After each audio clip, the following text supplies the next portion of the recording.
ఇంతకంటే గొప్పగా ఏదైనా ఉంటే మేము చూస్తామన్నా. అట్లాంటి వాళ్ళకు కూడా మేము ఉన్నత స్థితిలో చూడాలనుకుంటున్నాం అన్న. మనం అంతా కలిసి పనిచేస్తాం. మేము ఎట్లాగో పార్టీలలో లేము. పార్టీలో ఉన్న మీకు న్యాయం చేయండి, మాకేం న్యాయం చేస్తారు అనేది మా ఫీలింగ్, మా అభిప్రాయం. దిలీపాచారి గారి మీ వర్షన్ ఏంటి? ఇప్పుడు నేనేమంటున్నా అంటే వెంకటస్వామి అన్న చర్చను వారు చాలా తెలివైన వారు, అందుకనే చర్చను పక్కదారి పట్టియడం కోసం ప్రయత్నం చేస్తారు. మేము సిట్ ద్వారా విచారణ తెలివైన వాడు కాబట్టే దిలీప్ అన్న తెలివైన వాడు కాబట్టే రేవంత్ రెడ్డి పక్కన పెట్టిండు, కేసీఆర్ కూడా పక్కన పెట్టిండు అన్నాను. తెలివైన వాళ్ళు మన దాంట్లో బతకనియారు కదా అన్న. తెలివైన వాళ్ళు మన దేశంలో బతకొద్దు అంతే. ముఖ్యంగా బీసీలను బతకనియారు, అసలే బతకొద్దు. ఇక బీసీలు ఎస్సీలు అంటే అంతే లేదు. కులం కావాలి, మళ్ళీ కులం ఏబీపీ ఆర్ఎస్ఎస్ కూడా నన్ను పక్కన పెట్టింది అనుకోవాలా? ఏం పెట్టలేదు, మిమ్మల్ని భుజాల మీద ఆర్ఎస్ఎస్ కూడా పక్కన పెడితేనే కదా పక్కన పోయింది. ఏం లేదన్నా, ఇవన్నీ మీరు నాయకులుగా ఎదిగిన సందర్భము, మీ ప్రాథమికంగా మీ నాయకత్వ లక్షణాలు ఉద్భవించినాయి ఆ ప్లాట్ఫామ్ మీదనే, మర్చిపోకండి దయచేసి. మేమేం బాధపడతలేము, మీరు అక్కడ దూరంగా ఉన్నందుకే బాధపడుతున్నాం, కానీ మీరు దూరమైనందుకు మేము సంతోషపడతలేము. మీరు మళ్ళీ మాతో కలిసి పనిచేయాలని కోరుకుంటున్నాం. ఎప్పుడైనా మీరు మా దగ్గరికి రావాల్సింది, ఎందుకంటే మీరు మనిషిగా అక్కడ ఉన్న మనసు మాత్రం ఇక్కడనే ఉంటుందని మాకు తెలుసు. మీకు అందరికీ రెడ్ కార్పెట్ వేస్తాం మేము. మీరు మీ గౌరవానికి భంగం కలగకుండా చూసుకునే బాధ్యత మాది. ఇంకొకటి, ఈ coming to topic, I don't have any difference between ABP and the RSS తో నాకు పెద్ద డిఫరెన్సెస్ లేవు. నాకు డిఫరెన్సెస్ ఉన్నదనేటువంటిది బీజేపీతో ఉంటది. BJP coming to the point, నేనేమంటున్నా అన్నా, మీరు వెంకటస్వామి అన్న మీరు చెప్తూ సిబిఐ ద్వారా ఎంక్వైరీ జరిగితే ఇంకా నష్టం జరుగుతుందేమో, బీఆర్ఎస్ పార్టీకి మోడీ గారు మద్దతు తెలుపుతారేమో. నేనేమంటున్నానా అంటే, మీకు ఒక బంగారు అవకాశం వచ్చింది.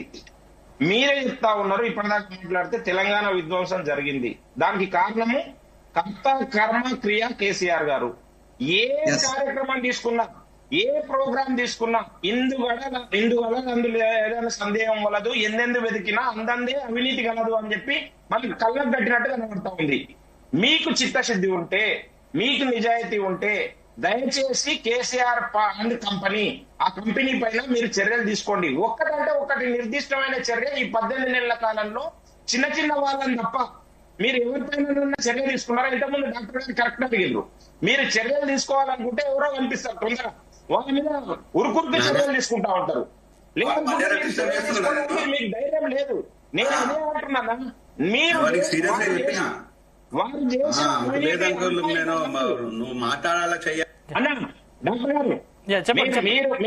మీరు చేసిన అవినీతి ఇంత కాదనేది తెలంగాణ ప్రజలకు తెలుసు, మీకు తెలుస్తలేదు. అది బాగా మాకు మీరు చేసిన చూస్తున్న దానికి తెలంగాణ సమాజం బాధపడతా ఉంది.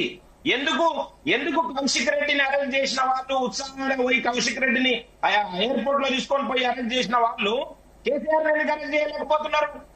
ఏమర్థం వస్తున్నాయి? కుంగిన కాళేశ్వరం ప్రాజెక్టు ఎక్కిరిస్తుంది తెలంగాణ సమాజాన్ని. తెలుస్తలేదా మీకు? అర్థమైతలేదా? ఎందుకు అరెస్ట్ చేయలేకపోతున్నారు? టెలిఫోన్ ట్యాపింగ్, కార్ రేసింగ్, ఈ కార్ రేసింగ్, లేదనుకుంటే విద్యుత్ ఒప్పందాలు, లేదనుకుంటే అవుటర్ రోడ్ ఒప్పందాలు, లేదనుకుంటే గొర్రెల స్కాము, లేదనుకుంటే బర్రెల స్కాము. ఎన్ని స్కాములు లేవన్నా మీరు అరెస్ట్ చేయాలనుకుంటే?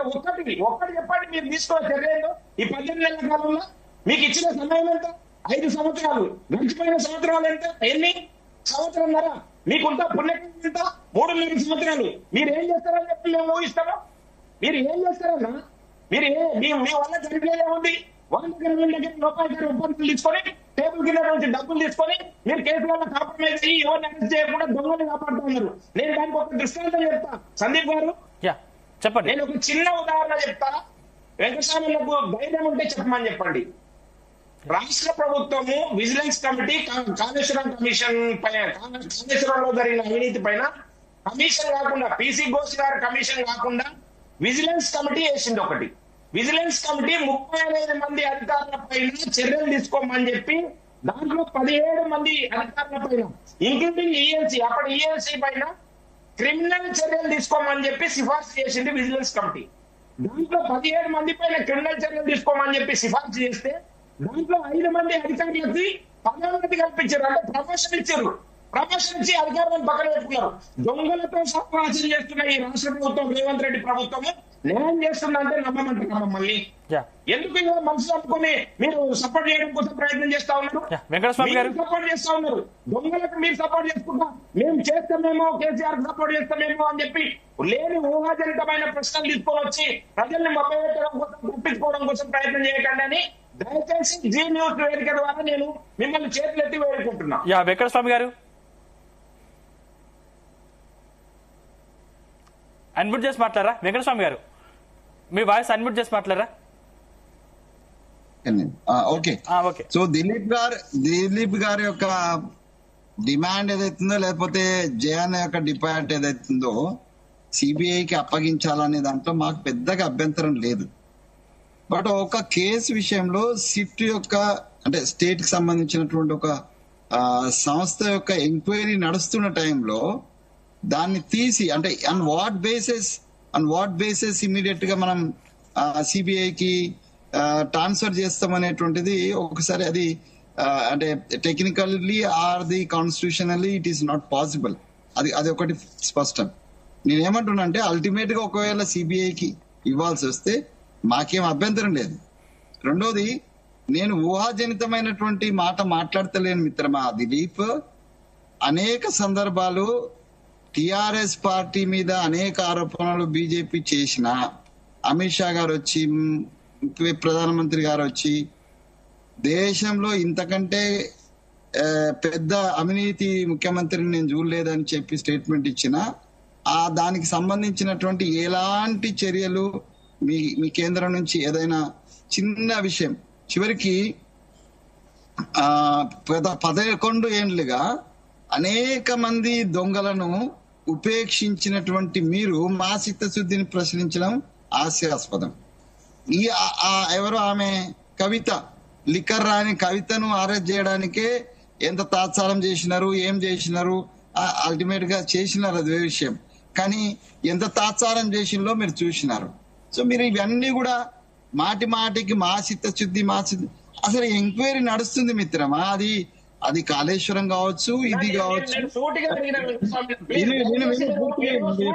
దానికి మీరు రౌండప్ చేయకండి.